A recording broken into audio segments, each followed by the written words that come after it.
LCCMR has been in this room before. So just the layout, if there are any presentations, the public will have a difficulty seeing them. They are being presented on screens to the members. And we are live streaming. All votes today have to be roll call with the exception of the minutes because we do have it is a hybrid meeting. I first want to start out with the roll call and then we will have a welcome for Senator McEwen. So would the clerk take the roll? Gibson. Here. Gibson present. Hansen. Here. Hansen present. Her. Acomb. Present. Acomb present. Albrecht. Present. Albrecht present. Backer. Backer present. Backer present. Faber. Faber present. Faber present. Green. Here. Green present. Heinzman. Heinzman. Hollins. Hollins present. Hollins present. Langseth. Langseth present. Langseth present. McEwen. Present. McEwen present. Moore is excused. Peichel. Peichel. Putnam. Here. Putnam present. Reese. Reese present. Reese present. Westrom.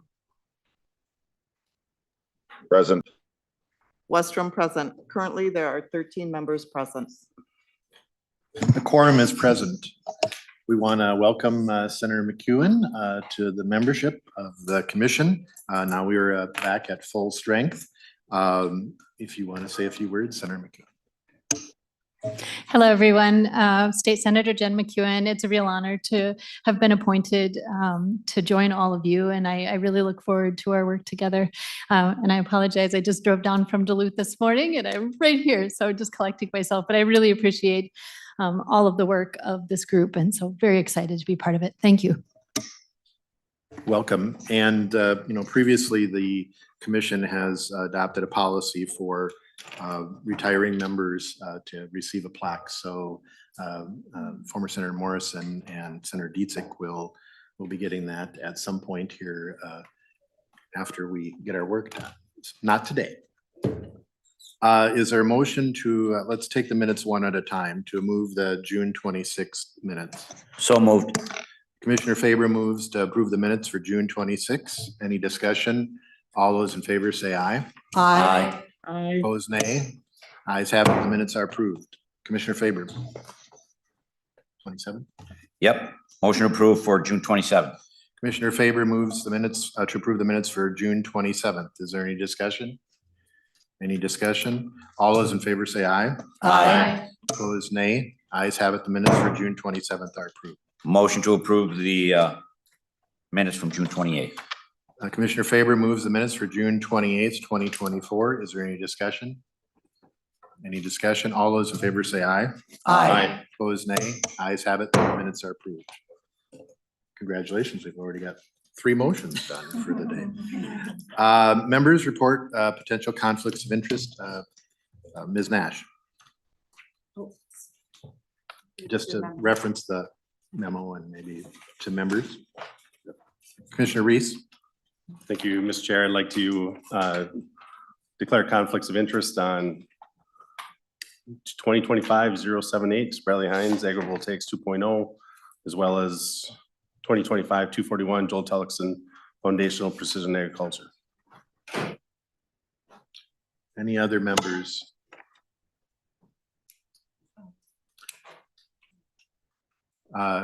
Commissioner Langseth.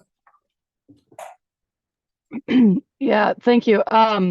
This is a little new for me, so I'm not sure if I need to declare this or not.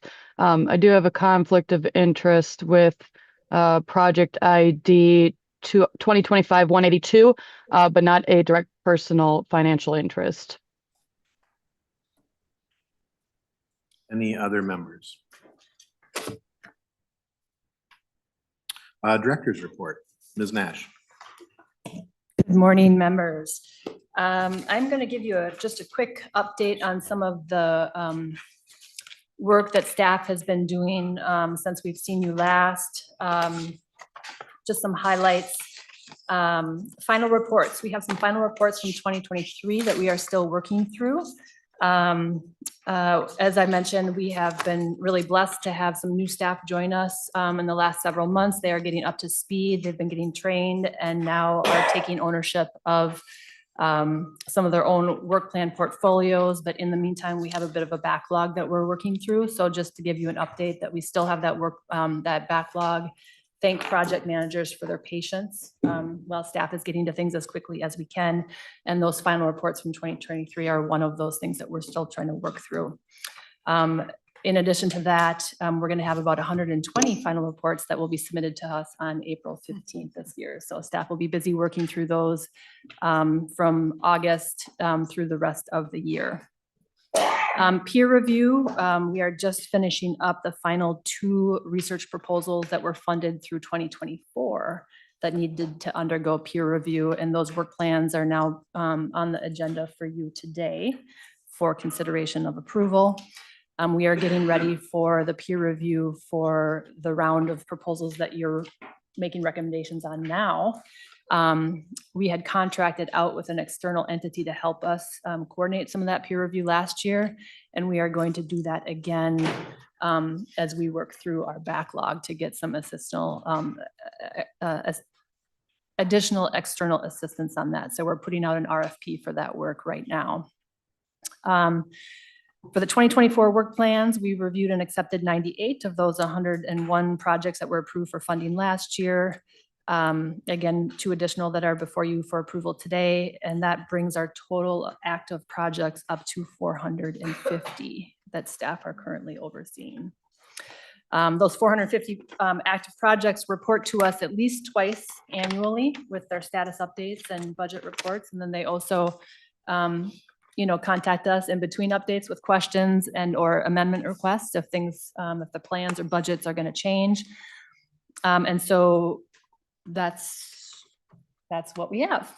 So staff are doing that. And again, the additional staff that we've been able to hire is going to really help us be able to get our response rates down and quicker to be more responsive to our project managers, which will be wonderful.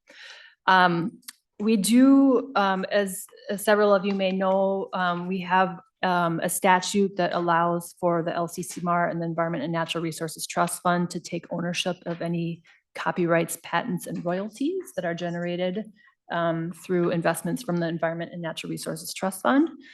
And that is something that we track all kind of disclosures of new inventions, as well as any licensings or sales of those patents. And I'm happy to report to you that we have received 2 checks from patents that have been licensed or optioned. And so that is, that's a first for us. And so that's pretty wonderful. One check was for a wastewater treatment technology that was developed through our funding, and another is from MinPro, which is working on CWD prions and diagnostic testing. So those checks will be returned to the corpus of the trust fund. The emerging issues request that members recommended for funding on June 28th regarding CWD and prions in water has now been approved by the governor. And the project team is working on their work plan, and staff has authority to approve that once that's ready. We did send out a press release on that project yesterday. So we can actually send that out to the full commission so that you can see that, and hopefully you'll see it in the news as well. And then I just want to mention strategic planning. We don't have an agenda item for you on the meeting today, but I just want to acknowledge all the great work that is being done with the strategic planning subcommittee. Mike Campana has been leading up that effort, and there's been just some tremendous work on the Environment and Natural Resources Trust Fund goals and strategies, LCCMR goals and strategies, evaluation criteria, outcomes, and proposed new RFP. And those are going to be coming before the subcommittee that's going to be meeting directly after this meeting. So a lot of staff work on that, and just want to bring that to your attention. So those are a few of the highlights of our small and mighty team, and some of the backlog, just to acknowledge it's there and that we're working through it. The new staff are helping. And once we have some additional kind of structural changes to make within LCCMR, and then we do also have approval to hire 2 additional staff. So that will be coming down the pipe next. So that's an update on what's going on workload wise. Just wanted to bring a couple other items to your attention for the meeting today. We did have some updates to the meeting materials. Those were emailed to members last night and also posted on the website on the meeting page. Specifically Agenda 3, which we've already covered, but the member conflict of interest, that was updated at 4:11 p.m. last night. Agenda number 8, the memo, specifically the conflicts of interest that are discussed in the memo, that was updated last night at 5:55 p.m. And then we also sent out and posted a chair motion spreadsheet and Word document with that written out, as well as a spreadsheet that showed the individual allocation distribution of evaluation 2 results. And that was posted about 6 p.m. And then finally, Mr. Chair, no public testimony today except for 2 pieces of written testimony that are posted on the website. Members, any questions for Ms. Nash? Commissioner Faber. Thank you, Mr. Chair. Commissioner Nash, I think it's important maybe to bring up one of the reasons I would guess that we have this backlog, because we've been talking about it long enough, is also the carryover of projects from the pandemic, and also, you know, partly in response to not having enough staff, right? So it didn't just occur overnight.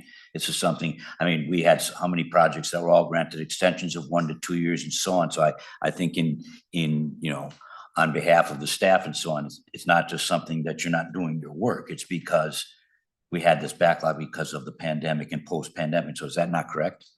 Ms. Nash. Chair Hansen and members, and thank you, Member Faber. So you are right. This is something that we've been talking about for quite a while. The additional staff were just approved in October. And we got them hired as quickly as possible.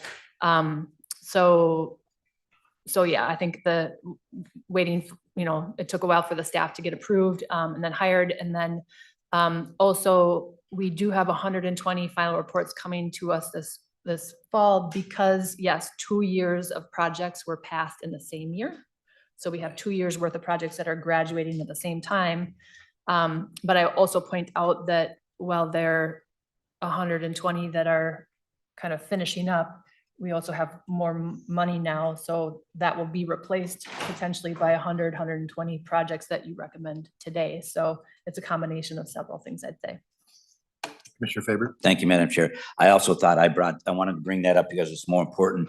I think here in the commission, because we're here often enough, but it's important, I think, that the general public understands that it's not because you're not doing your work, that it's because of the pandemic and post-pandemic, and with what's happening on the ballot this fall. I think it's important that that's made clear for the general public as well. Thank you. Ms. Nash.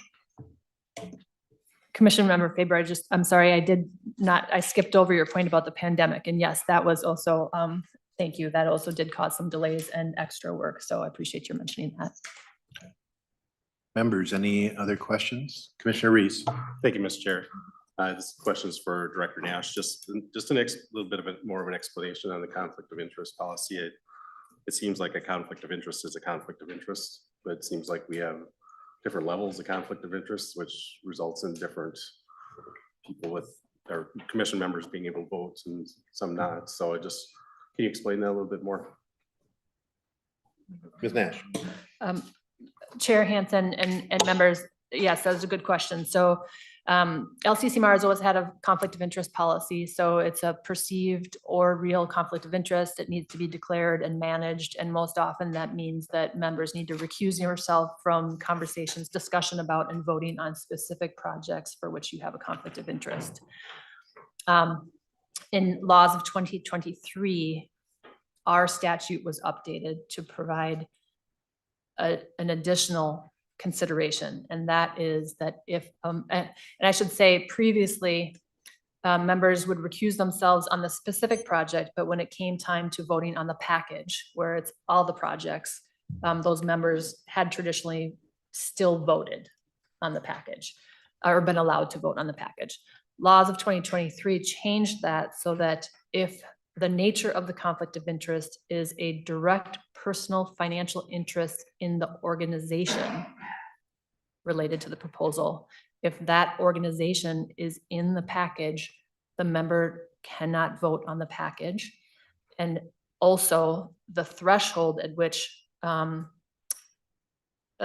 number of members needed to pass that recommendation will be reduced accordingly. So the threshold is 11 members to make a recommendation, but if a member has a direct financial conflict of interest in that package, it'll be reduced from 11 to 10, or however many members have that direct personal financial interest. Commissioner Reese. Thank you. So thank you, Mr. Chair. So the context is that there's a conflict of interest, and then there's a conflict of interest with financial interests. And it seems like that the financial interest is being treated more severely. So I guess that on the other side, why do we have then the other conflict of interest? It seems like, in my opinion, if it's a conflict of interest, it's a conflict.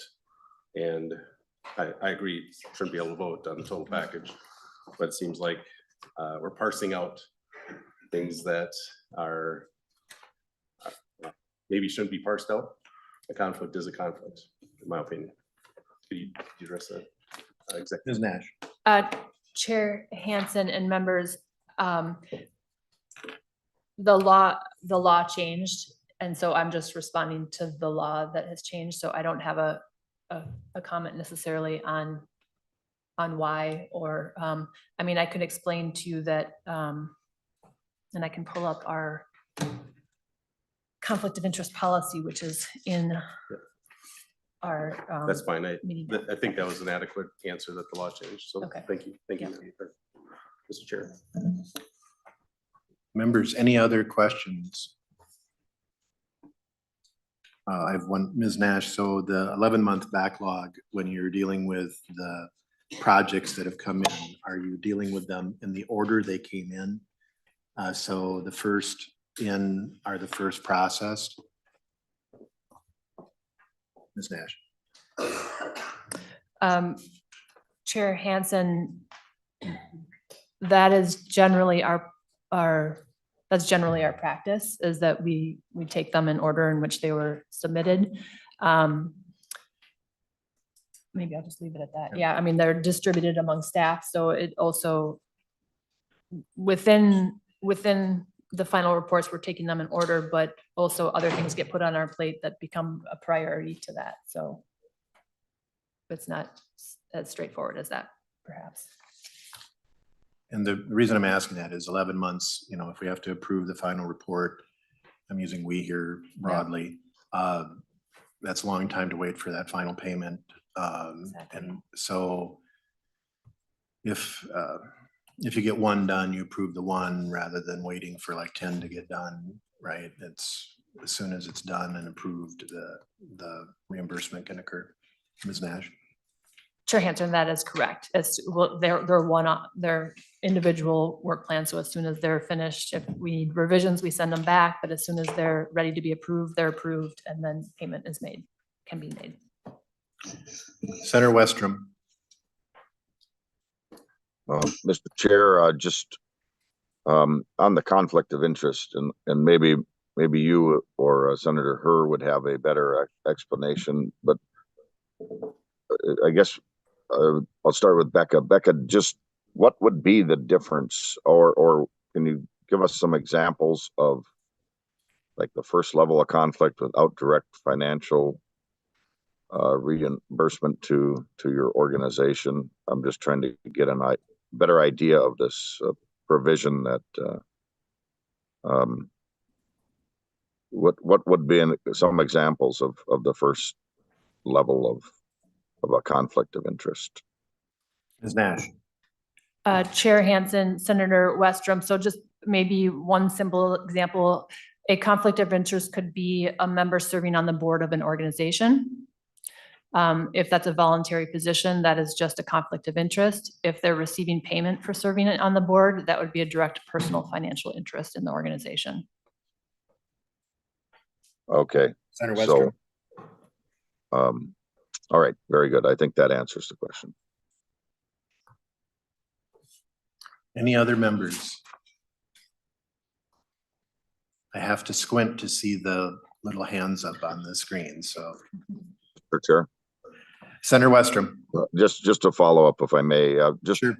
so Becca, if somebody's on a volunteer on a board, but maybe gets reimbursed for mileage or as a part of the membership, they go on free trips that maybe the organization would go on, which would be a some sort of benefit. Is that also qualify for reimbursement or not? Ms. Nash.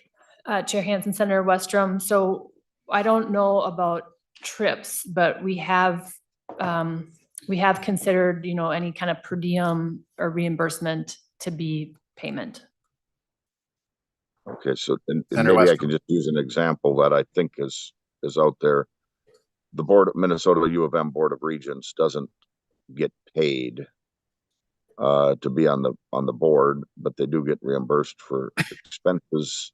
They also get tickets to go to Gophers games or things like that, which would be a pecuniary gain or a monetary gift from the organization.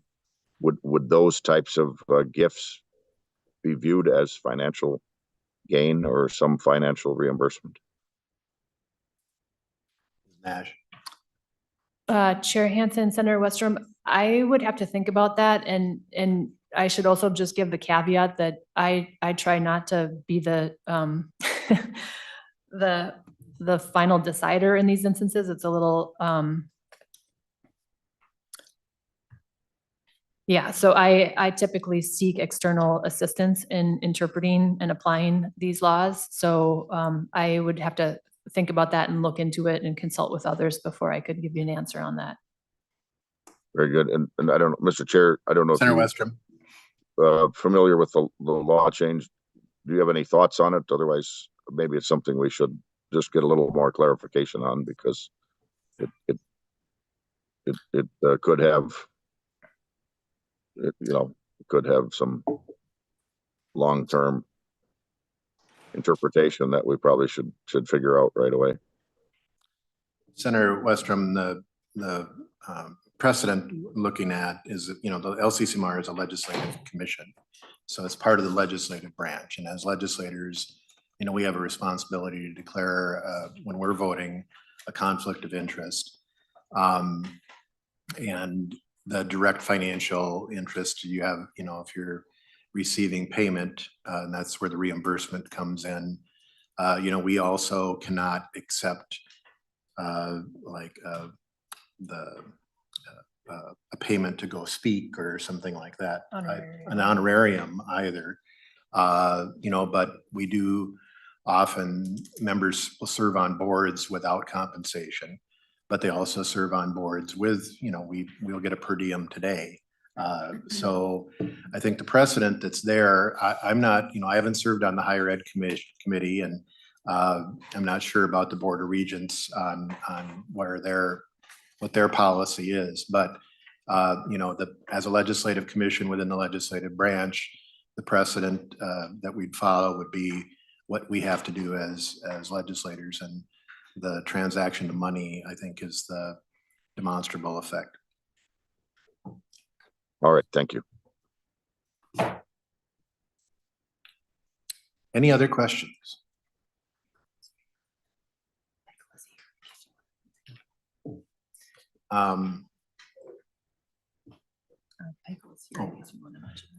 Commissioner Peichel is here, just updating the attendance record. I guess we will move to the work plans. Ms. Nash. Great. Members, we have 2 work plans for your approval today, and these are listed on a spreadsheet in your packets that's on a legal piece of paper that's big. And the motion, if these are work plans that have been accepted by staff with reasonable changes from the original proposals.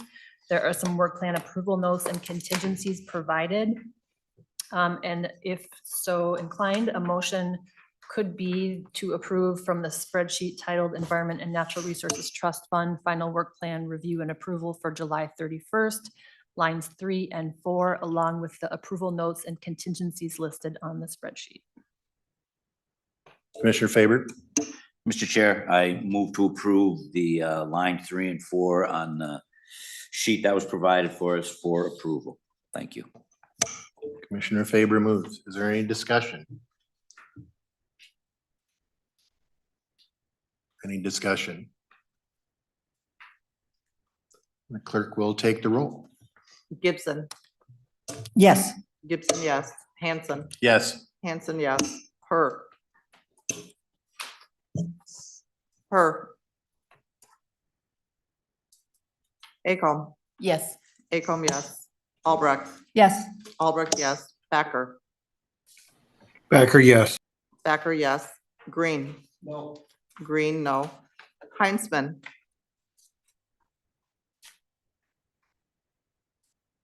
Excused.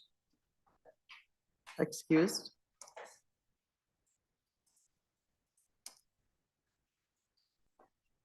I apologize, but did I miss Faber? Yeah.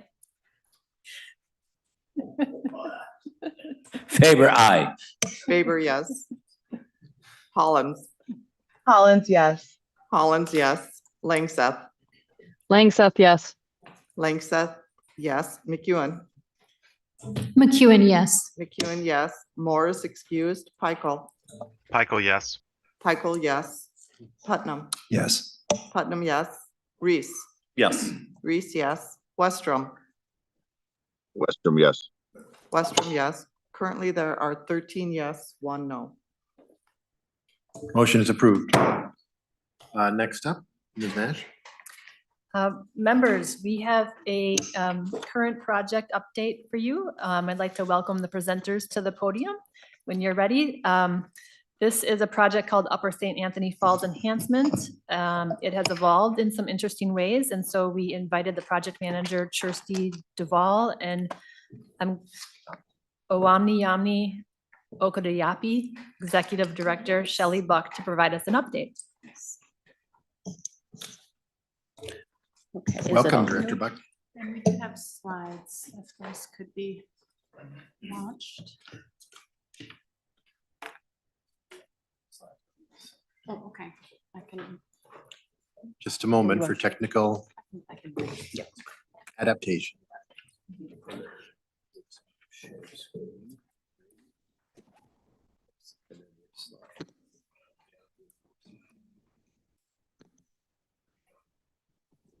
So, can we just open it now?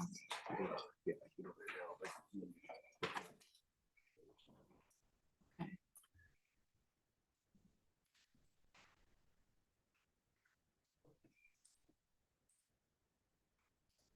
Here we go.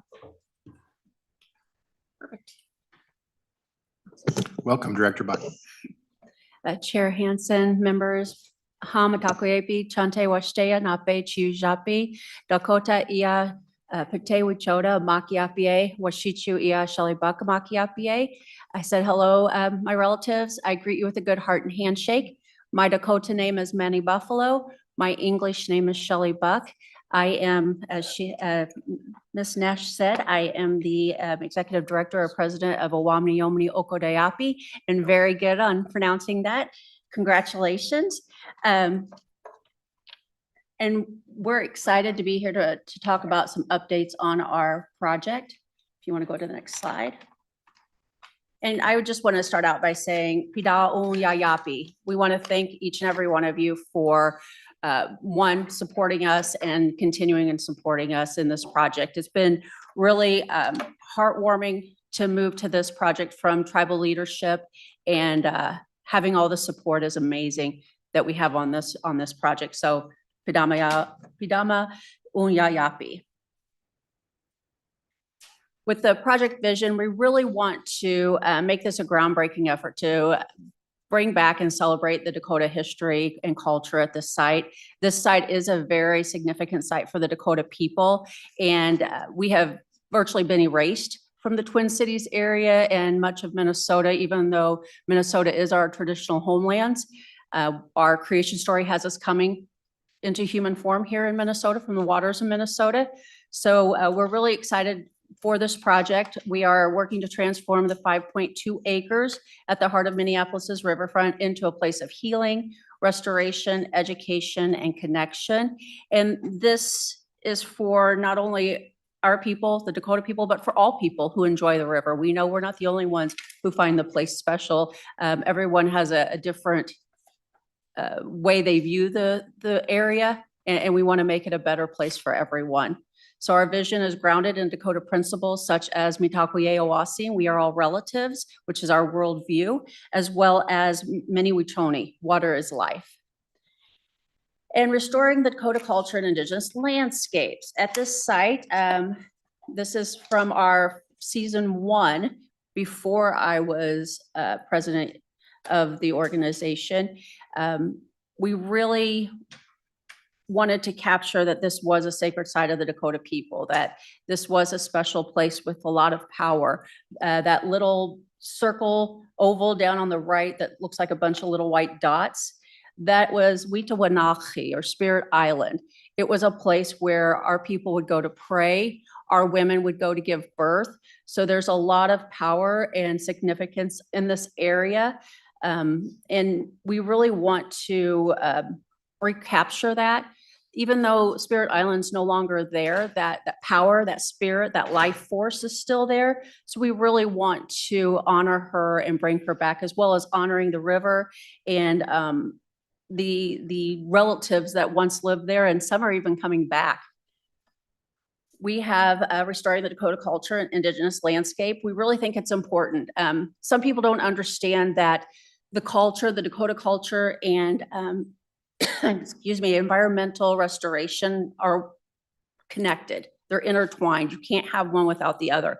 Our worldview has us looking at the land, the water, the plants, the trees, the animals as our relatives. And when you view things in that way, you tend to treat things better. So we go about our lives in a way that is beneficial for all that's surrounding us, not just ourselves, not just humans, but all of our relatives. So I think that it's important to understand that those two things are interconnected and you can't do one without the other. So once we bring back all of this, we hope to have a new model of land reclamation, working with the tribes and centering Dakota lifeways.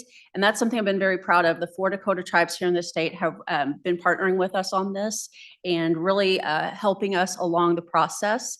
We've created a coherent place by working in partnership with local government and also multi-agency coordination to tackle and resolve complex jurisdictional issues. I'm really excited, and I was surprised at how well the Minneapolis Park Board is working with us.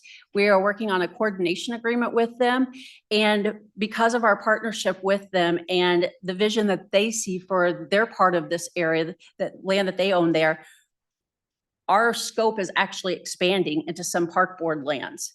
And we'll be able to help design and make it one cohesive project from ours and Waterworks 2, as well as looking into the future. We are going to be working with the Park Board on expanding even into other parts of their land that they manage and own. So we're excited about the ability to have a greater impact on a larger area. As well, it's pretty cool to see some of the other grants that we go for, like the St. Anthony Falls Heritage Board, how some of those other projects are now starting to change the name from St. Anthony Falls to Owamini Yomini.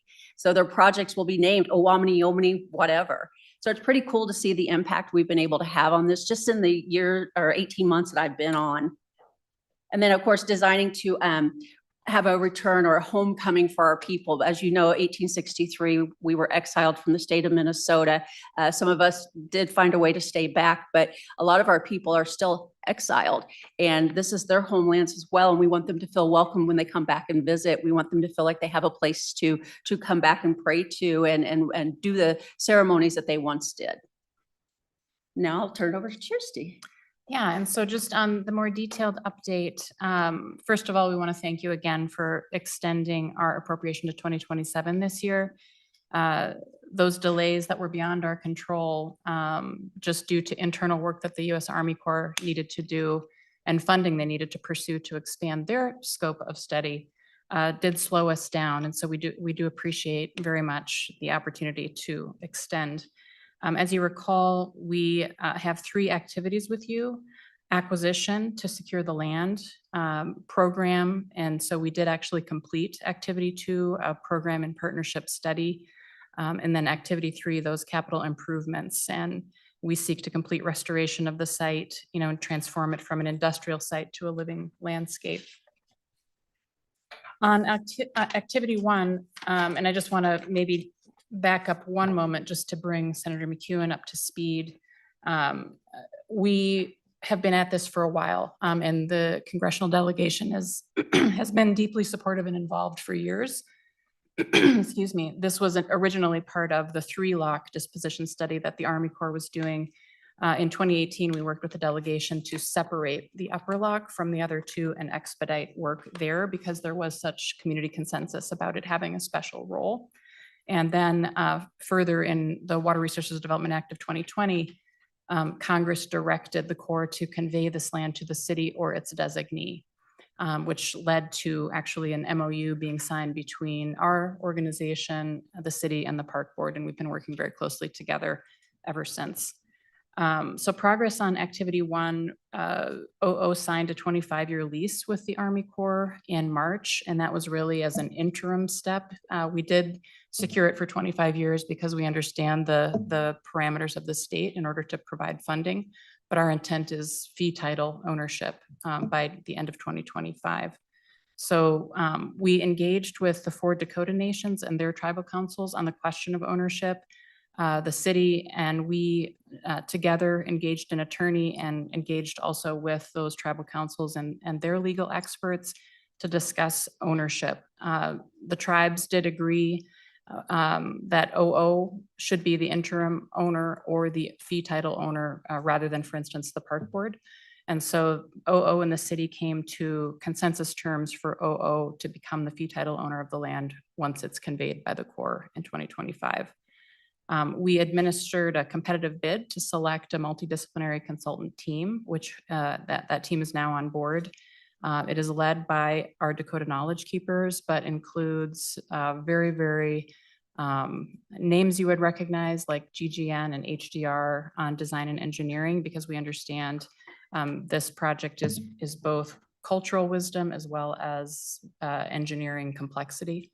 And so we have a great team in place. And we do anticipate owning the land by the end of next year. On activity 2, as I mentioned, that activity is complete with regard to the work that you funded. That study was completed in 2022. And since then, OO has hired a program director to lead at the on-the-ground programming objectives for OO's mission on the site. And just actually, tomorrow, a program and project coordinator is starting, and that person's role will be to support and bridge those programming goals with the design and implementation work that we're now undertaking with our consultant team. On activity 3, our project is moving forward. We have that 2027 horizon, so all of our work is aiming toward completing this work in 2027. We have completed broad stakeholder engagement on design during that season 1 early design period. And now we're really moving into much more detailed design using a consensus-based decision-making model that's rooted in Dakota Lifeways. There's a tribal working group, a programming and partnership advisory group, and the consultant team with those Dakota Knowledge Keepers working together with Shelley and OO leadership. So we'll complete that restoration in 2 phases. The conveyance phase is what brings us to that fee title conveyance, and that's compliance with some of the federal government's needs in order to convey that land, and the full restoration by 2027.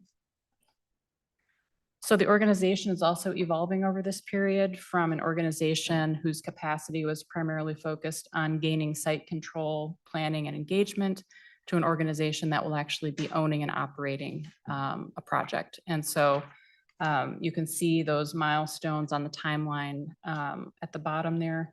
And in line with what we just shared, the design selection and work starting in 2024, completing conveyance in 25 and moving from there.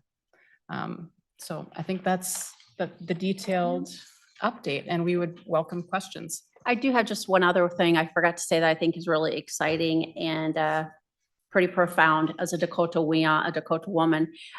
With the site or with the lease and the conveyance coming up, we have the opportunity to rename the plat. And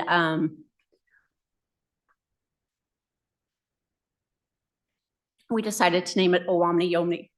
So now anytime anybody looks it up, it will say Owamni Yomni.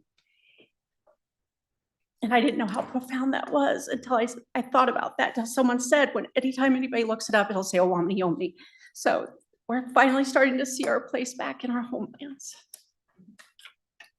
I'm such a baby in my old age. But Mitaku Yeoasi, and we are all relatives, Pidamia. Thank you. Members, any questions? Commissioner Gibson. Thank you, Mr. Chair. A very moving presentation, obviously. I learned a lot through your proposal, and I'm very anxious. I hope you allow us to come visit. And you mentioned that the Minneapolis Park Board is they're considering adding on to this. Could you tell me where some of those considerations are? Yeah, she Director might Buck? be. Oh, I'm sorry. I forgot the process. It's been a while since I've been at the Capitol. Sorry, guys. Chair and Commissioner. Do you know where Waterworks 2 project is in Minneapolis? No, help me. Maybe you'll be better explaining. I'm really bad at explaining that. Yes, yes, absolutely. The Waterworks Park Phase 2 is currently a parking lot, which is right at the end of the Stone Arch Bridge. Oh. And so that parking lot is phase 2 of what they constructed a few years ago, which were those, what they called the city steps, and then Owamni, the restaurant. So that parking lot is phase 2 of that park project for the park board. And because it shares a property boundary with the conveyed land that we will be improving, the park board and OO agree that what we want together is to create a coherent place, and that the primary identity of this place will be Owamni Yomni. And so, you know, the coordination of design so that you don't see a property line and you feel it as one place is something that we're working on together. Thank you. Commissioner Gibson. No. Any other, Senator Green? Yeah, Mr. Chair, thank you. I see that to either testifier, in 2028, you got ongoing operations. Do you have any idea yet what it's going to cost to maintain and where the funding sources will come from? Okay. Director Buck. Chair and Commissioner, we are working on that. We're doing cost estimating at every milestone with our consultant team. Because it is primarily a restored landscape, restored native landscape. For instance, you know, there's not going to be a building. There's not going to be a big fancy irrigation system. You know, though it may not be as big a lift as some might guess. But yeah, we are working on that, and we do have a plan in place, and we've already been very successful with floating the idea of an endowment that would cover those costs. And so that's going to be part of a comprehensive campaign over the next several years to build the capacity to care for this and take care of this land based on the proceeds of an endowment. Senator Green. Commissioner Reese. Thank you, Mr. Chair. Thank you, presenters, and congratulations on your progress. I had a couple questions. Your work plan had talked about public access with potential kayak and canoe access. So just wondering if there had been progress on that, and if that's still part of the design. And the second question is, it sounds as if there could be quite a bit of transfer, or there has been quite a bit of discussion about transferring the fee title to ownership to another organization or other organizations. Just curious on your interaction with LCCMR staff and how the Environmental and Natural Resource Trust Fund requirements for this funding pass through to each of those potential fee title owners? Thank you. Sure. So, thank you. Yes, Commissioner, we did look at those as part of the legal analysis. It's not the direction we went, but if we were in the future to go in a different direction where OO was not the designee, the city's designee under WRDA, then those questions would arise again. But the city attorney, as well as an engaged attorney who has expertise in tribal law, advised on this and looked at these questions over a period of several months. And so at this point, there is no impact because we're kind of on the path that we always were on. Should those things arise, absolutely, we would be discussing that with you. And the other question about kayaks and canoes, do you want to share about the Yeah. dugout canoe Yeah, program? we're actually working on the dugouts. Sorry, Chair. We're working on the dugouts right now.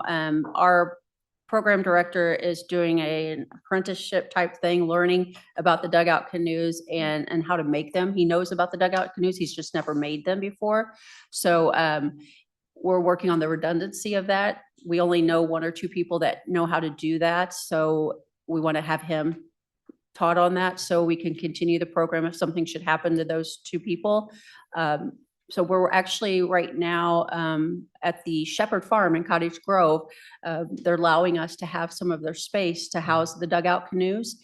And he's learning how to make those. It's pretty exciting. And that's part of our conversation with the park board, and that land that they own for Waterworks 2 is using part of that to store the dugout canoes and really teach people about the importance of those and why different trees were used and just teaching them, getting them on the water. Our connection to the water is so important. And I think anyone who goes there and is able to touch the water will feel that power and that connection. And it just has an ability to calm us all, I think. So we really want to get that connection to the water back to everybody. And hopefully with the dugout canoes and kayaks, that will be part of the huge program we're able to do there. Thank you, Mr. Chair. Just in general, though, the access, public access for the site, being able to recreate there and launch canoes and kayaks, is that in place at this point in time? Is that still in the plans?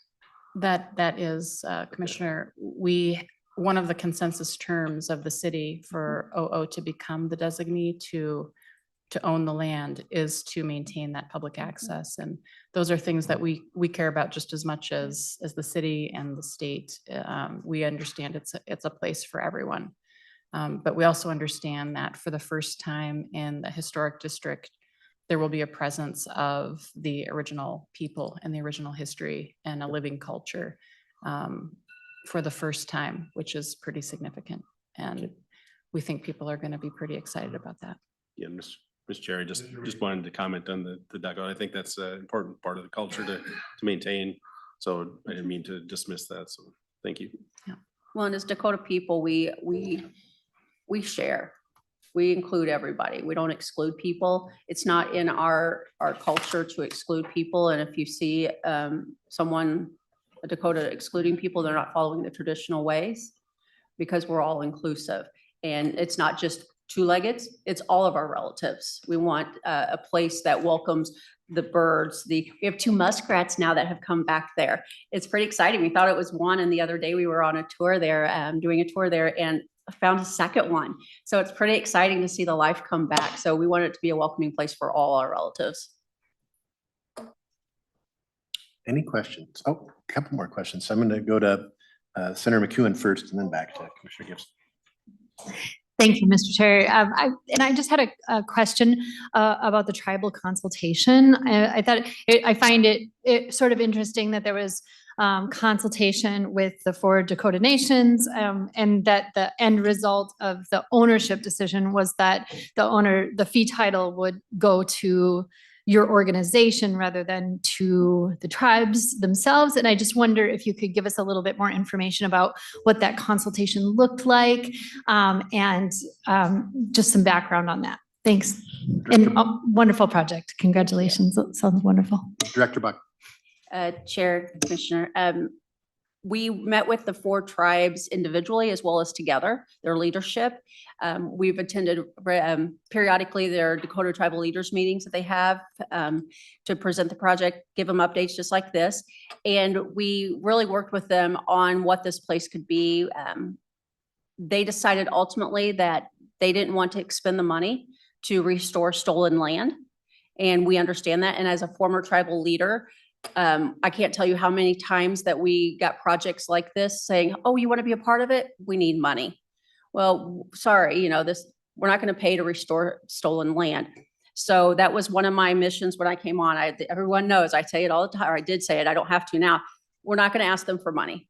The tribe shouldn't have to put anything into this. Actually, the federal government should have to put a lot into it. And we are working on that as well.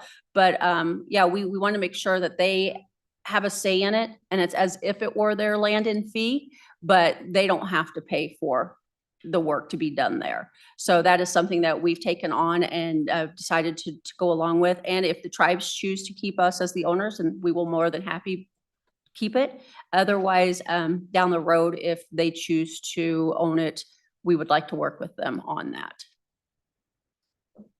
Senator McEwen. Commissioner Gibson. Thank you, Mr. Chair. Just a comment. You have a wonderful story to tell, and I'm hoping that you have signage that tell the story. And that includes giving us a little notoriety for funding this project. But I just hope that it's a good story. Please let the public know. Definitely. We would welcome you for a tour. Just let us know. Also, we are working on interpretive signs right now. That's part of the program we've got going on.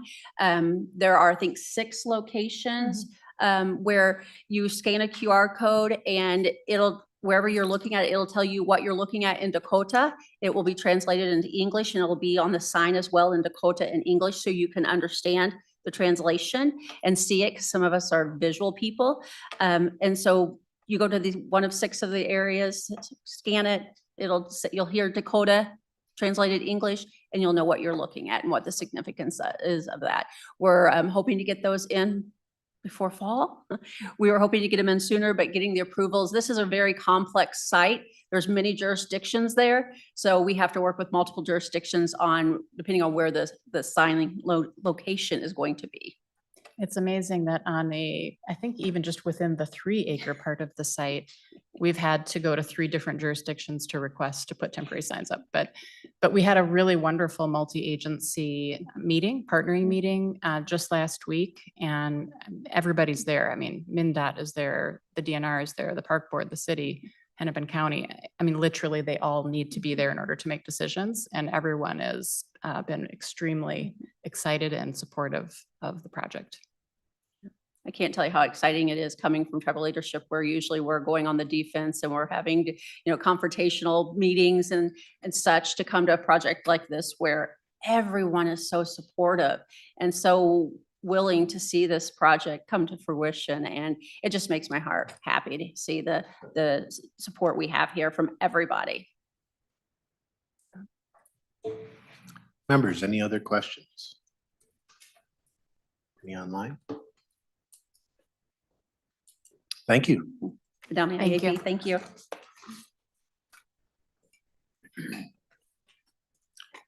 Next up, we have a completed project presentation. Ms. Nash. Chair and members, this is a project that had multiple phases to it, and the Environment and Natural Resources Trust Fund funded portion of the project is complete. I think the additional phases are continuing, although I just heard that maybe it is complete as well. So we invited the Executive Director of the Mississippi Headwaters Board, Tim Terrell, here to provide us an update. Mr. Terrell. Thank you, Mr. Chair and members of the committee. My name is Tim Terrell, the Executive Director of Mississippi Headwaters Board, and I just want to share a quick PowerPoint with you about the Whiskey Creek project, and it's quite an interesting project here. So I'll share my screen, and if you could turn your microphone up just a little bit, we're having a little hard time hearing you. Okay, how is that? Needs to be a little stronger. All right, hold on.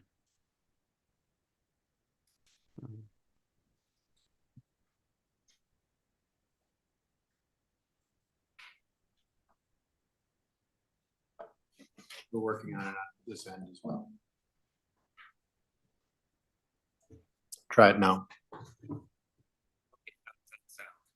That went the other way. Does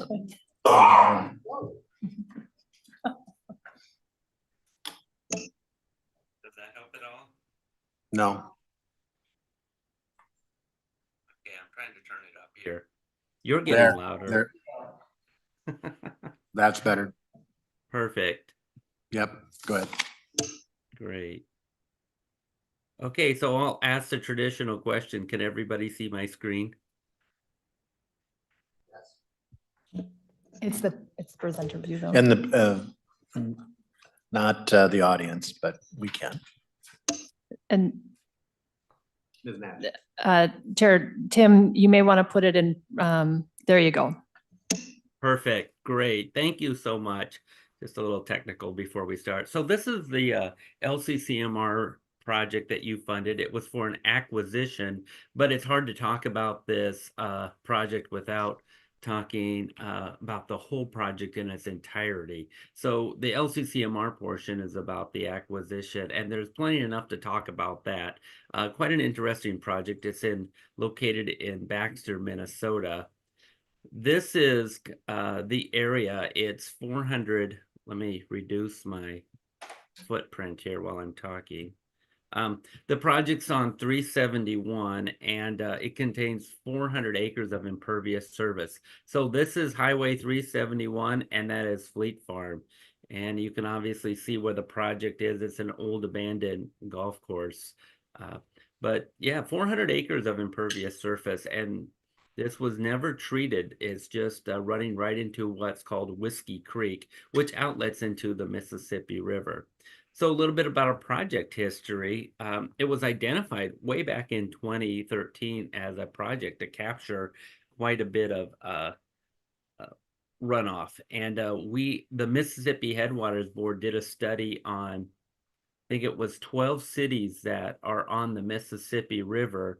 And out of all those cities, this ranked number 2 for removal of pollutants. So there was like 50 some projects or so.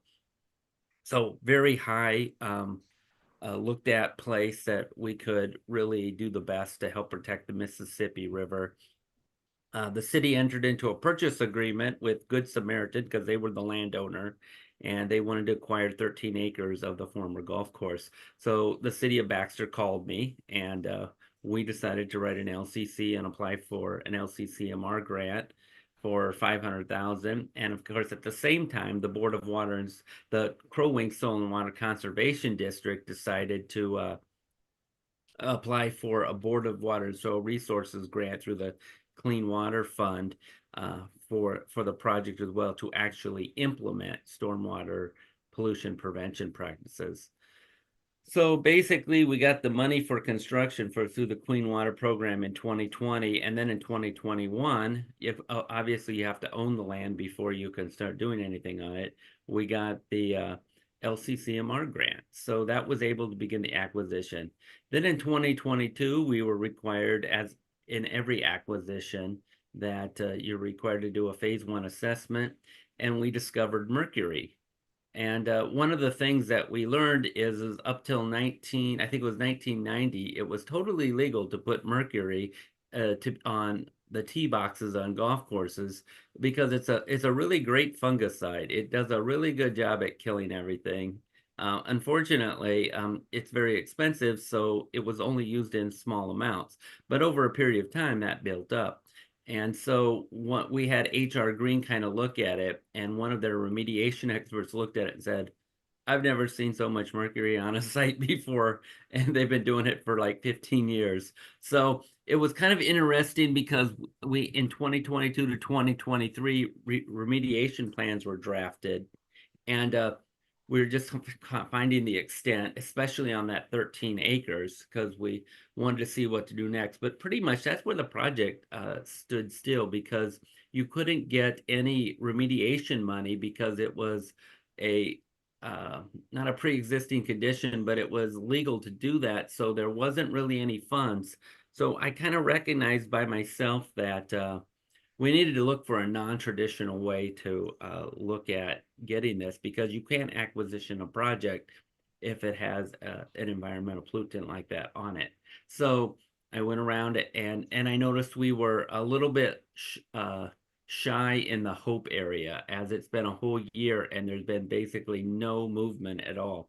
So I did make a few phone calls, searched around, and Enbridge decided to give us 150,000 because they saw this as a important to the community and a good way to really protect the Mississippi and the area.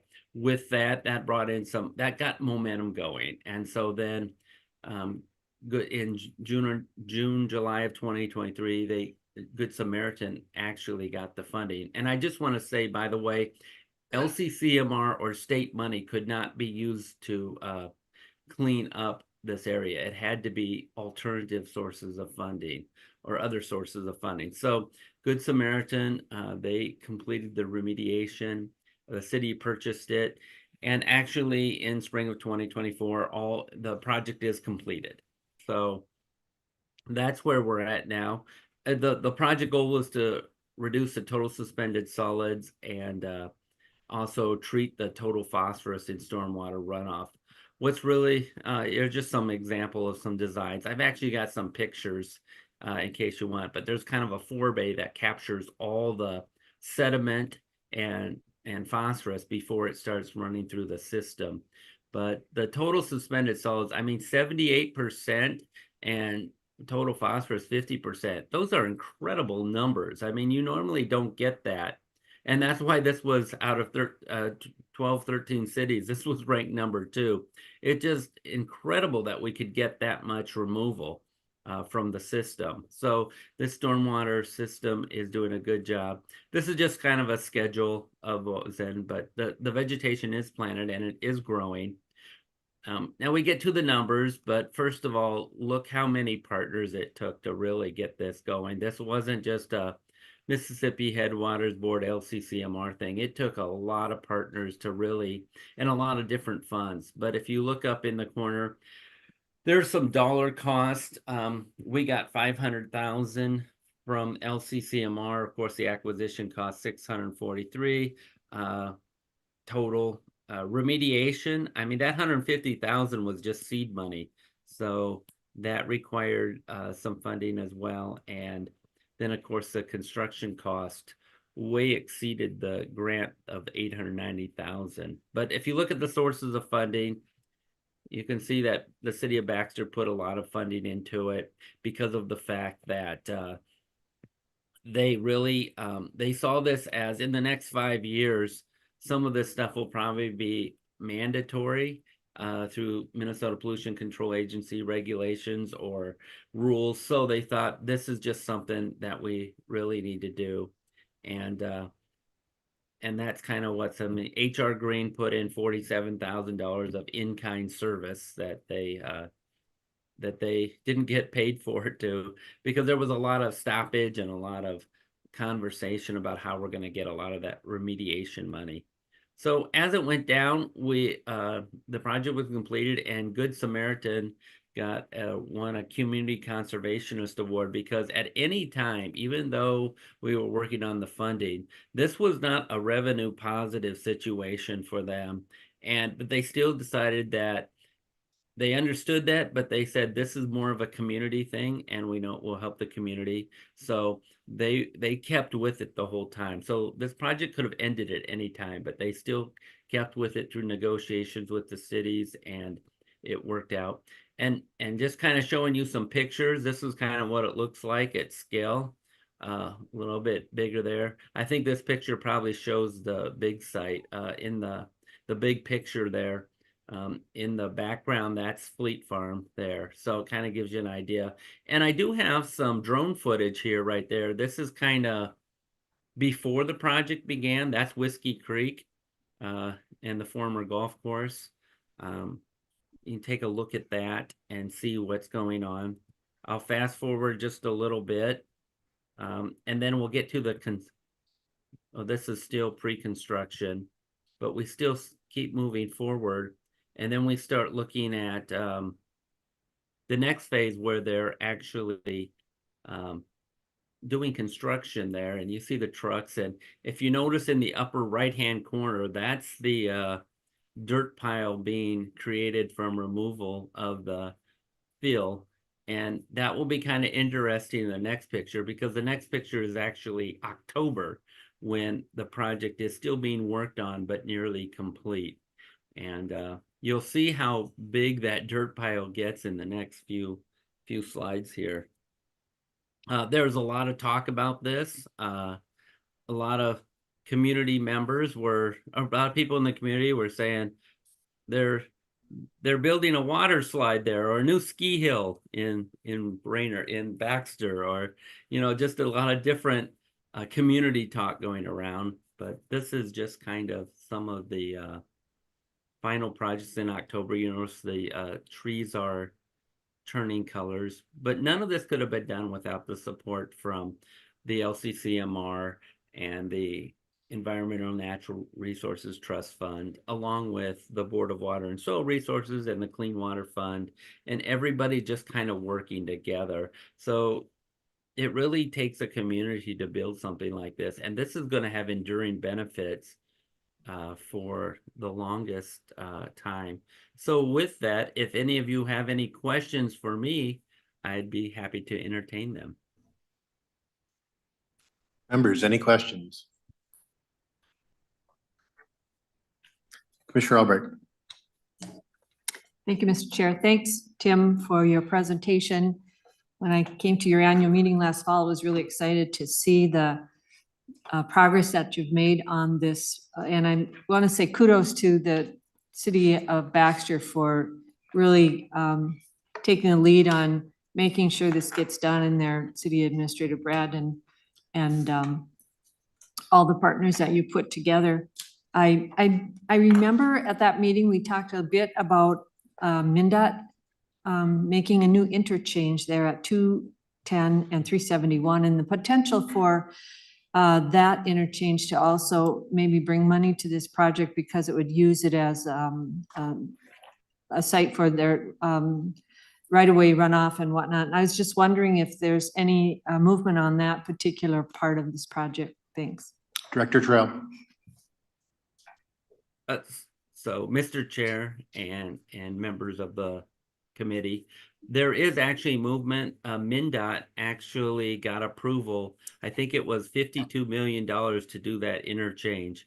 And from what I know about it, just from table talk with talking with other people, there's some wetlands that are absorbing some of the runoff from 210 and 371, and those would be eliminated once the interchange was done. So Whiskey Creek is going to be there might be some improvement on that site, as far as maybe a little deepening or a little bit widening of that. I'm not quite 100% sure.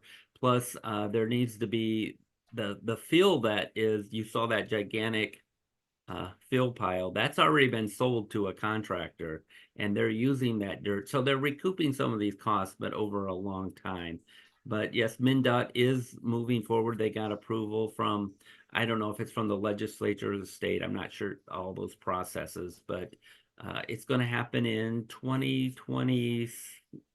I better not say, but 2026, 2027, something like that. So yes, MnDOT was asked to be a partner. They didn't contribute, but they will be contributing in the future. Commissioner Albright. Thank you. And just one last question. It's I know the plants have just been put in this spring, but we assume that it's going to be a really interesting and attractive site. And is there also an opportunity for a trail in there, as I recall? Will there be ability to walk in there at all? Director Terrell. Mr. Chair and members of the committee, yes, there is. It's actually on the south side of that project, more towards, they built the trail. It's been cemented, and there's going to be some signage there. Keep in mind that this is by the Northland Arboretum, which is a community place. Plus, it's also very close to the Paul Bunyan State Trail. So making a harmonious and continual type of not just a stormwater pollution prevention practice, but making it an amenity to the area as well will be a multiple benefit that we all can enjoy for future generations. Thank you. Members, any other questions? Director Terrell, do you have our signs up yet? Not yet, but they're going up. Just thought I'd check. Should I put them on 371 and say, just turn right? Thank you. Thank you. Next up, Director Nash.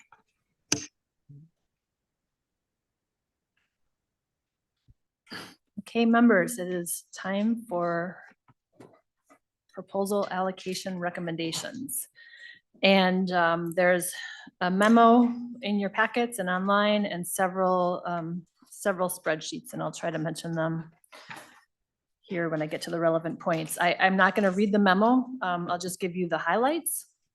The memo explains how your individual evaluation number 2 results were used to develop an initial agreement according to the approach that you adopted on June 10th, 2024.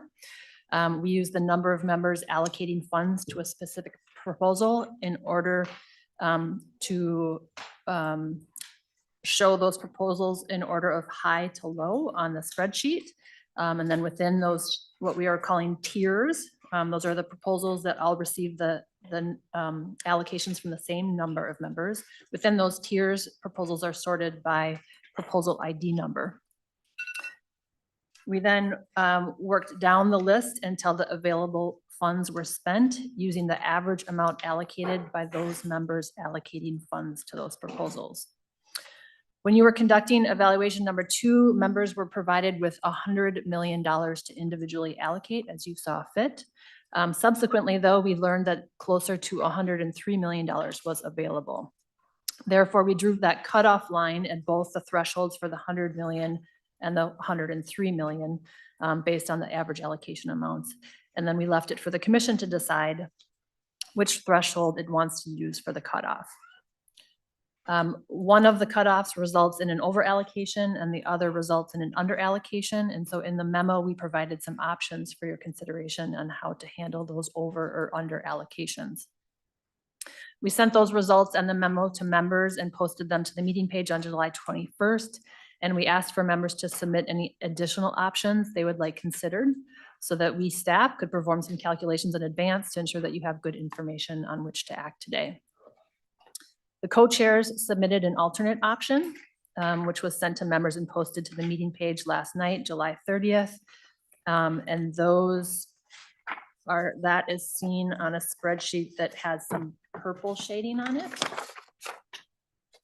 I'll just hold it up here so people can see which spreadsheet I'm talking about.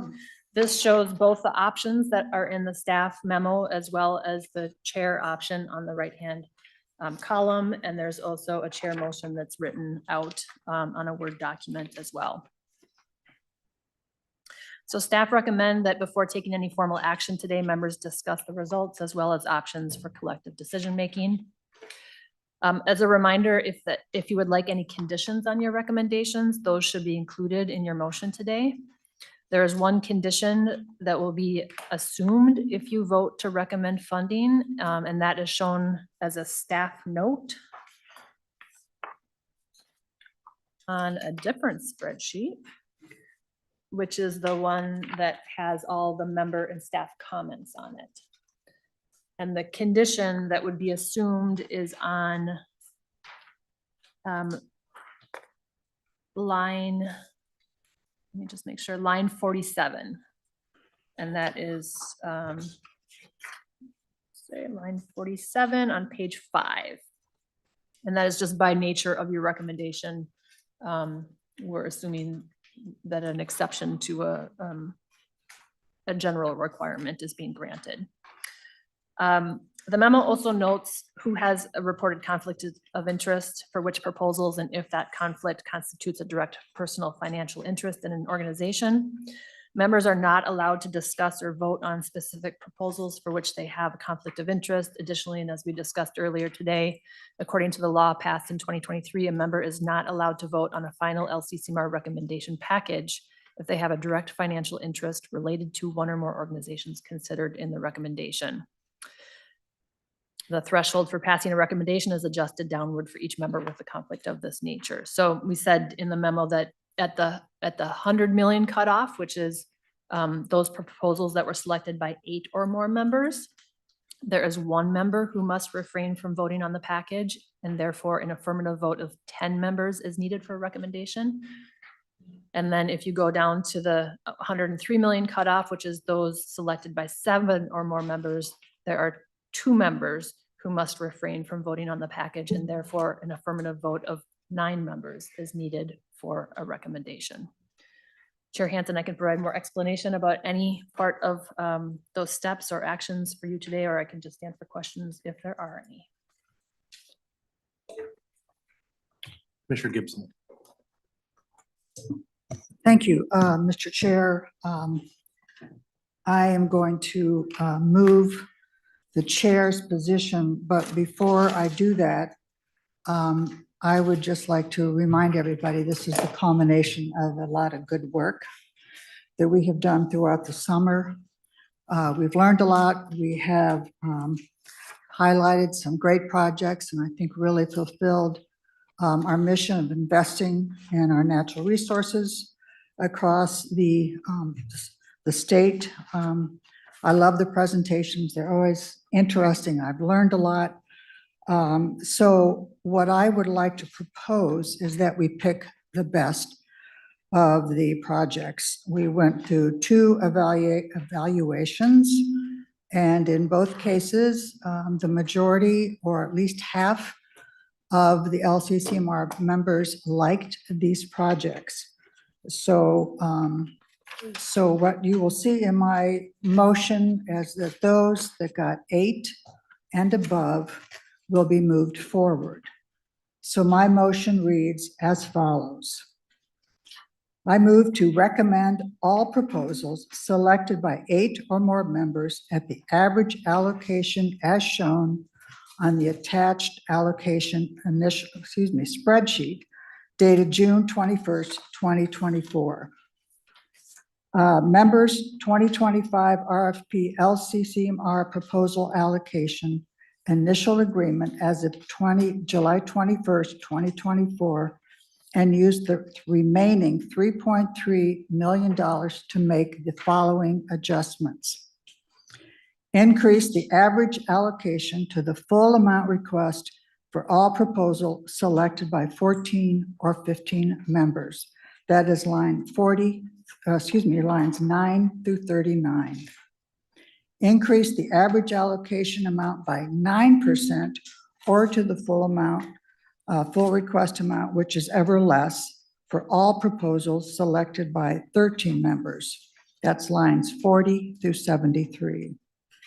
Reduce the emerging issues account average allocation, line 74, by $15,000 from $2,699,000 to $2,684,000. The chairs also discussed some contingencies. The fund of the outdoor education for Minnesota's unrepresented communities, that's proposal 2025, line 135.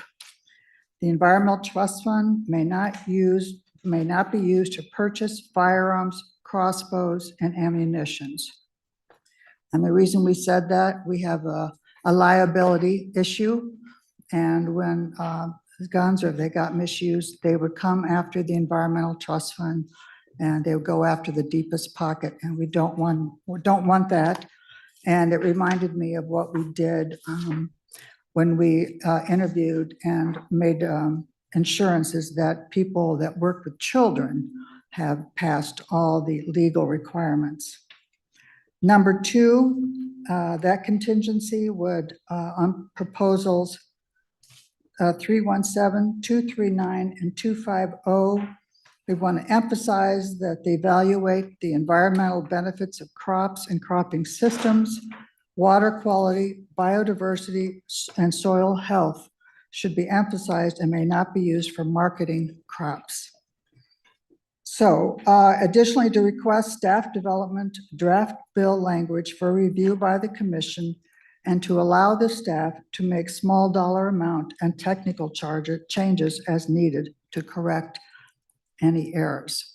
So with that, I would like to speak to our motion and hope that you will support it, and I am open for questions. Senator Westrom has his hand up. Senator Westrom.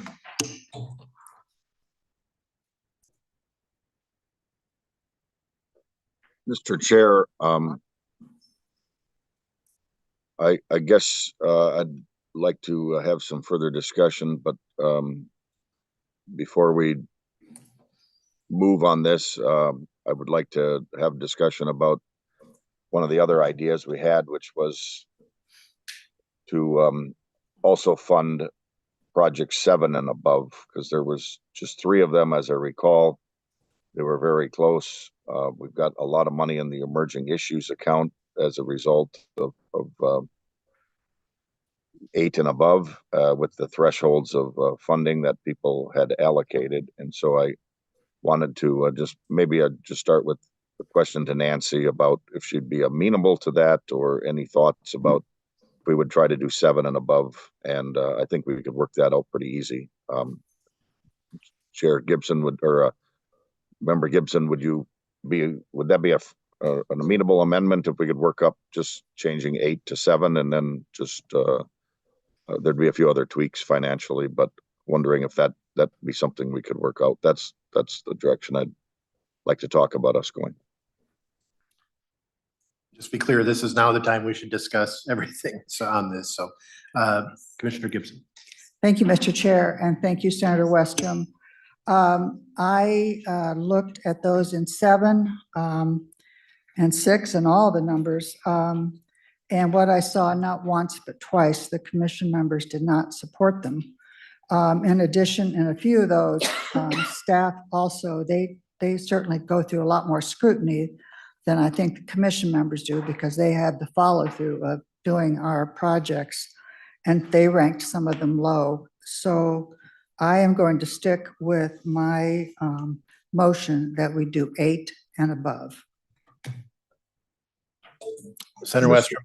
Mr. Chair, I would like you to come back to me before we get into a vote, but I would like to just listen to other discussion. But I would like Mr. Chair, yourself or others to consider that we would just amend this to 7, and I think we could, with fairly easy modifications financially, the emerging issues account, if that was trimmed back a little bit, we could fund those 3 projects, and at least at the percentage or a percentage close to what the members allocated on them. And I would urge us to look in going that direction as we're putting this package together. But for now, Mr. Chair, I'd like to let others discuss it too. I just wanted to lay out my intent or hope, and feel free to comment on it, Mr. Chair or others. So thanks. Senator Putnam. Thank you, Mr. Chair. I have a couple questions, I believe, probably for Ms. Nash, arising from my own novelty to this space and desire for clarity, which I think makes them relevant to the motion specifically. And that is, before us, we have essentially 3 options. We've got option 1, option 2, and then the chair's option. Is that a fair way of characterizing the decision we have before us, Ms. Nash? Ms. Nash. Chair Hansen, we have presented 3 options to you, but that does not mean that members cannot vary from that. Thank you. Ms. Nash, for some sort of historical context to me, because when I look at this and we talk about quality of proposals and the metrics we use to measure them, clearly the number of votes is important, but there's also a question of the quality of votes. So for example, if we were to look at line 99, I think it is, sure, 12 people supported it, but only 10 supported it at full funding, and the actual request was 43%. By a certain metric, you could say that that proposal is less supported than, say, for example, line, I don't have my cheaters. It's small text. No, I can't see. One of the other ones. And so my question is really for context, in that is that decision to prioritize quantity over quality part of our mission? Is it convention, or is it a decision, or is it fungible? Chair Hansen, Member Putnam, I don't know if I can adequately, I don't know if this is an adequate answer, but I would say the way that the members have decided to do this evaluation and create these initial agreements, I think takes into consideration both quality and quantity. The project can be highly supported, but people feel that the amount is not quite right. So I don't know that we can say it's either or. It could be a combination of that. So that's why we average the allocations only from those members allocating funds to the proposal. Senator Putnam. Ms. Nash, and so for clarification, my question, I wasn't implying that some of the proposals are better or worse. I was just talking about the math that we're using to designate it. Yeah. And again, only for my deeper understanding. And I will say, as a comment on this specific proposal, my inclination would be to do a just sort of general across the board cut and fund everybody to get resources as far and wide as they possibly could get. But again, I'm still open to the rest of the conversation. Commissioner Reese. Thank you, Mr. Chair. One of the comments on the tiered approach rather than the percentage approach, I'd like just to point that out on, let's just take a look at line 55, I believe it is. I don't have my cheaters either. Sorry about this. Where we have 13 out of 15 because there was a conflict identified. And so I would suggest that that project actually should rank higher than the 13 of the other projects, simply because it's a higher percentage of the total. And so I think that's one of the flaws in the process. And I would tend to agree that there's a qualitative measurement when we decide on how much, I think that was a fair process too, where each member was allocated $100 million, and then the averages, in my opinion, should stay the average. I think we look at all these projects, and to some extent, as a former proposer, there's always areas that you can cut dollars, and I think that's one of our fiduciary responsibilities, to take a look at the budgets and make a determination on what those values should be. So I would disagree respectfully on increasing those beyond what was designated by the entire membership commission, what amount they should land on. So thank you, Mr. Chair. Representative Acom. Thank you, Mr. Chair. I just want to take a second and speak in favor of the chair's motion. And I think that this, as a body, we are made up of 17 members, and we're unlikely to ever have something that we all completely agree on. And when we are looking through an evaluation process that's been as extensive as this, I think that we need to find a point where we look at a cutoff line in terms of our collective responses. And so I think that I have some concerns about just funding all of them, because I think that we do need to look at the quality of the project as deemed by the majority of of us as members. And so I think that this is a reasonable approach to get the dollars allocated in a way that identifies both quality and importance of the projects as well as the will of us as members. Thank you, Mr. Chair. So I'm going to go, Senator Westron, I'm going to go to you after there's several other hands up. So Representative Backer. Yeah, thank you, Mr. Chair. I personally like Senator's Western approach. There are, from my perspective, several projects that are very questionable what we're even looking at. But at the end of the day, the 7 and 8 is splitting hairs. So I would like, I do like the senator's suggestion, would like the rest of the body to consider that. Thank you. Commissioner Pickel. Thank you, Mr. Chair. I am in favor of the motion as proposed, and I would caution our consideration of the across the board deductions or funding all projects partially, as they were scored with the budgets proposed.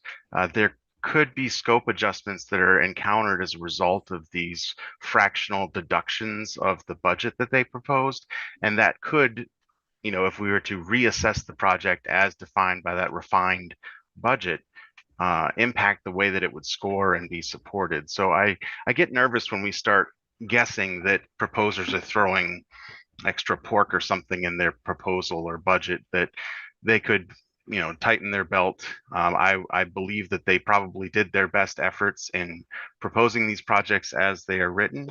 And I think we should really take that into account and try our best as a commission to allocate according to the projects as proposed.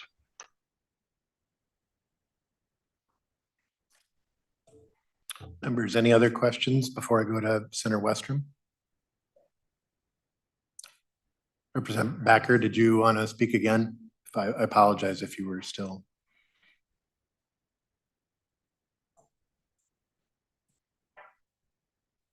Senator Westrom. Mr. Chair, I appreciate people's comments, and I guess just to talk a little bit more and about a couple of the projects in 7, and I do think we're, you know, it's a fairly close. The one that's I know probably the most about is in my area of the state in precision agriculture and ways to just continue to research and hone in on better ways for targeting weeds and other environmental practices with agriculture. And they're doing a great job at the research station in Morris, and the university as a whole gets involved in this stuff. And so I would just make a pitch for that. It's on the cusp. Agriculture is a major part of our environment when you think of it in the big picture, and the technology and the drones and the things that could be advanced through this. I like the project, and there's also CWD, which is the biggest expensive one in the project, and the work that they're proposing there, but also the other one is up in the North Woods and northern Minnesota, and getting people out into learning safe and good practices for hunting, and just using bows and how many people in Minnesota enjoy the outdoors, the wildlife, the hunting, and just getting out in nature, but doing it in a safe, smart, and well-informed way. And there's just so many people that could impact youth. And so I just think I would like to make the pitch for those. And so, Mr. Chair, just in the spirit of hopefully cooperation, and we're not far off here potentially, I would just move to amend the Gibson motion by changing 8 to 7, and then adding the language that would fund those projects by a reduction to the emerging issues account, if that helps keep it simple. Westrom moves to amend. We did have Commissioner Langseth had her hand up as well, so I would allow her to speak on the main motion as well as the amendment. Commissioner Langseth. Yes, thank you, Mr. Chair. I just wanted to support Commissioner Pikel's response. Having worked for a nonprofit, I'm really in support of giving full funding when we have environmental organizations coming in front of us. I would rather have them actually go out and do what they're experts at rather than scrimping and scraping to get funding for their full projects. So it can be really hard. I've been in that place before where your funding is only, or your project is only partially funded, and then you're spending a lot more time running around gathering funding. So yeah, just wanted to lift that up. Thank you.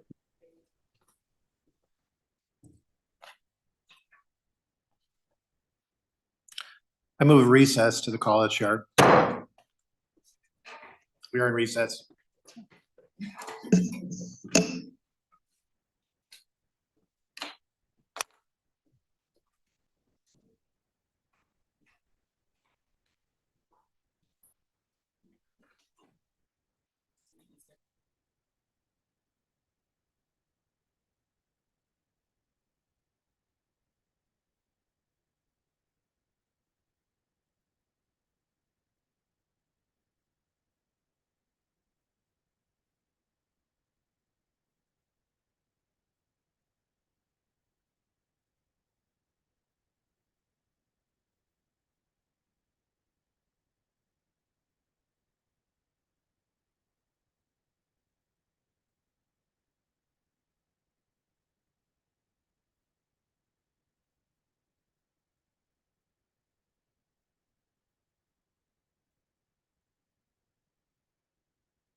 and on behalf of an individual proposal for its character, but rather for the larger character of the bill as a whole. And so there are two agricultural provisions currently not funded on our list. And I would argue strenuously on their behalf, not again exclusively for the particular characteristics of those proposals, although I believe in them strongly, but more for the larger character of the bill as a whole. And I just wanted to make that statement. Senator Westrom. Mr. Chair, in the spirit of working out compromise, I would withdraw my motion and appreciate Senator Putnam's comment. Senator Putnam. Thank you, Mr. Chair. Thank you, Senator Westrom. Mr. Chair, I'd like to move the inclusion of the projects listed on lines 132 and 135. Those projects refer to precision agriculture and agrivoltaics, and both of them are extremely important in encouraging our friends in agriculture to develop new technologies and new ways of being stewards of the land. And Senator Putnam, the funding for those would be at the average allocation as the commission had recommended, and that the money for that would come, the main motion had proposed allocating the remaining 3 million on a descending order, 15, 14, 13. So you would be taking those from that portion, which would still allow for the descending order for full funding for 15 and 14. And I believe that staff are working on that. Is that your understanding of the motion? Yes, thank you, Mr. Chair, for doing the math. Exactly. So members, that'd be about 1.7 roughly million that would come for funding those two projects, and then the remaining 1.5, et cetera, would be provided full funding in descending order to the top ranked projects. And I believe Senator Putnam also that the did your motion also say that the contingency discussions would we would separate that and have that at a next meeting, so it provides for a variety of discussion there. Exactly. Yes, please. Thanks, Mr. Chair.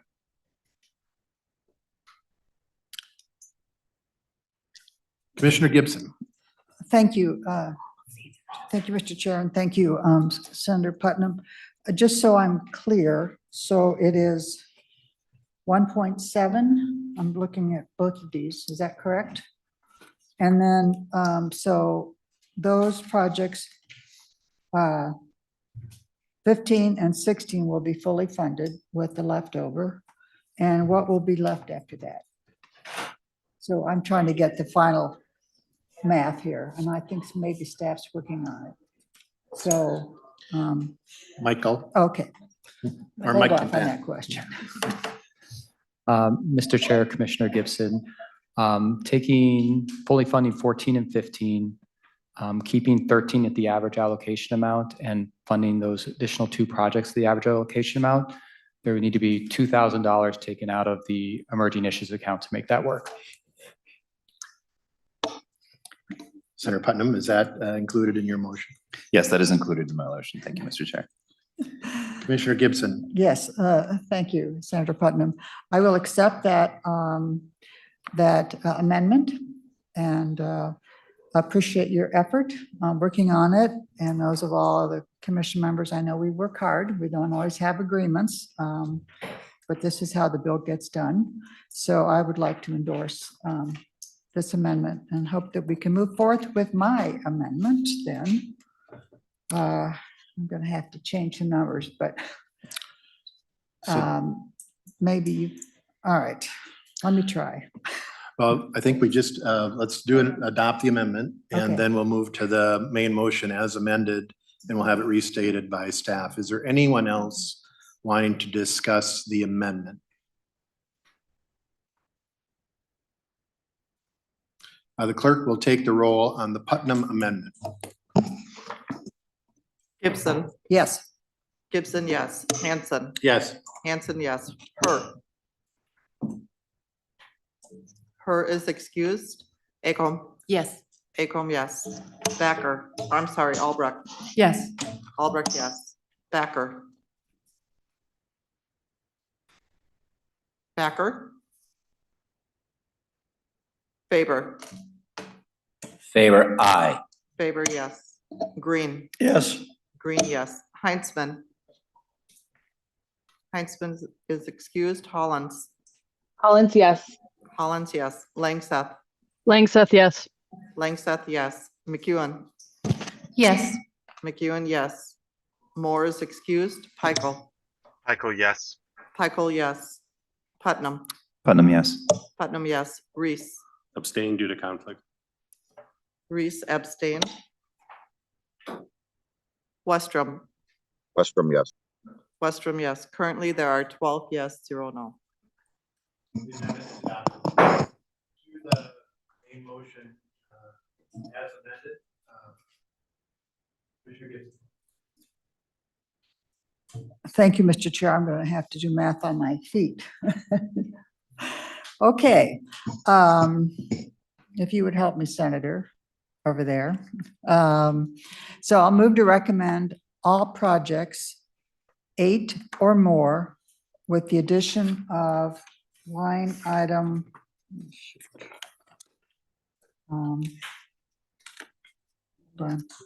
okay, 132 and 135, adding up to $1.7 million. That funding would come out of the projects, not out, but it would not, it'd be the average amount for projects in 13 votes. And then the emerging issues account would be, what was the number, Michael? Reduced by 2,000. I hope I have all that correct. Mr. Chair, also right? the postponing of the discussion of contingencies is I also. was getting to that. And then we would postpone the contingency discussion until our next meeting. That's probably as clear as mud, but you have any questions, I guess? Yes, I appreciate it. Chair Hansen, I think also the motion would be to increase the average allocation amount to the full request amount for all proposals selected by 14 or 15 members. Thank you. I will add that to mine. I thought I said that 14 or 15. Yes, increase the allocation amount to the full request amount for proposals selected by 14 or 15 members. Does everyone understand the motion as amended? It's confusing. Ms. Nash? And additionally, to request staff to develop draft bill language for review by the commission and to allow staff to make small dollar amounts and technical changes as needed to correct any errors. Yes, and I have that written down here. So additionally, to request staff develop draft bill language for review by the commission and to allow staff to make small dollar amount and technical changes as needed to correct any errors. Commissioner Faber.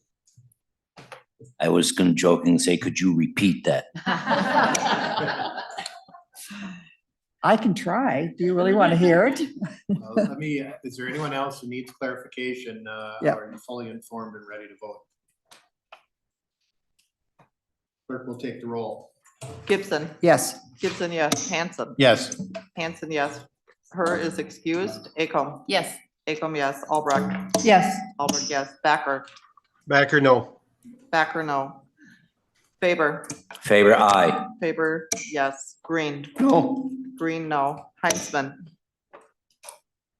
Heinzman is excused. Hollins, Collins, yes.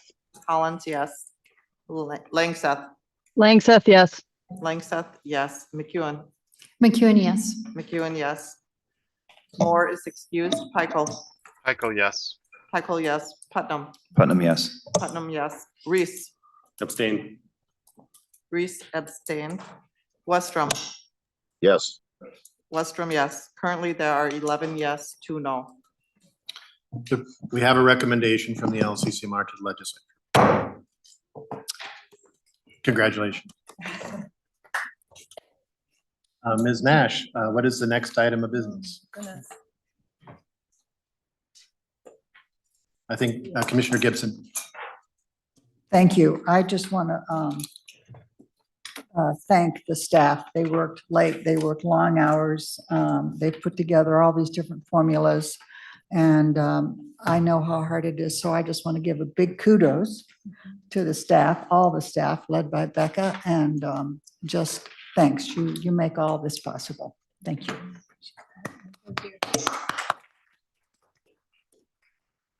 Ms. Nash. Thank you, Mr. Chair. Thank you, Nancy. And also there are staff who aren't here today that deserve credit as well, including Tom and Lisa and Noah and Tiffany. Thank you for that. We don't have any other business, but if you would like for me to talk about the next meeting, I can do that. Yes, Ms. Nash, if you could indicate the next meeting. Okay, and members, what staff will do now is that we will alert the proposers to let them know of the decisions today. And for those recommended, we will request a draft work plan. Staff will be reviewing the draft work plans, and then we use those draft work plans to create the appropriation language that we will bring back to you this winter for a final vote. Additionally, any of the proposals included in the recommendation today that are research projects will request a research addendum be submitted to us, as well as potential reviewer names. And then those projects need to undergo scientific peer review. So each proposal gets reviewed by at least 3 anonymous experts related to that proposal. These are people all across even the world, typically outside of Minnesota, who do anonymous review, and then the proposers respond to those reviews and they update their work plans accordingly before funding can be awarded. So we'll be working on that between now and November as well. And then we do have a strategic planning subcommittee meeting at 12:30 or 30 minutes, I think, or 30 minutes after we adjourn here. So probably maybe noon. Maybe let's say noon, the subcommittee will start. And for those joining remotely, we do have to join via a different Zoom link. So please look for that different Zoom link that was set out to you by staff. The subcommittee will be meeting on August 20th and September 24th, but the full committee, the full commission does not have another meeting scheduled until November 13th. November 13th. Yep. So we had moved the contingencies until the next meeting, and the next meeting would be quite some time when we'd have the bill draft. What I would ask, and the reason for moving the contingencies is when we look through the recommendations and the comments, there's a lot of comments on a lot of projects. And so we want to give time for members to suggest contingencies on other projects as well. And so that the contingencies can be fully fleshed out to members.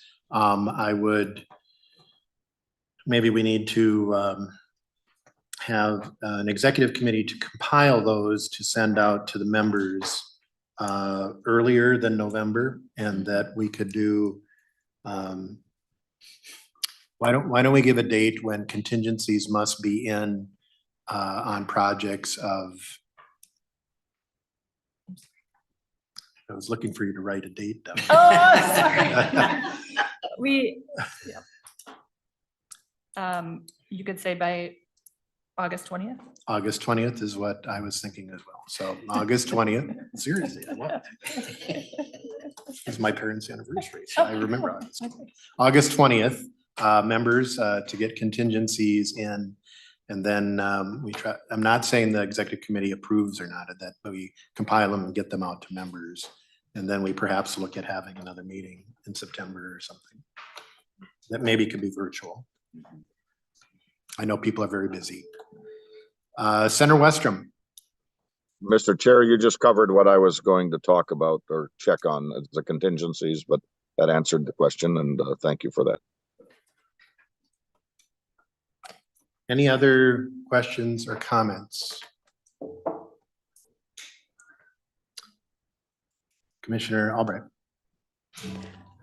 I may have missed it, but the subcommittee for strategic planning will break, and we'll reconvene at noon. Thank you. Thank everybody for getting work done. We are adjourned. Get your per diem forms and I can sign them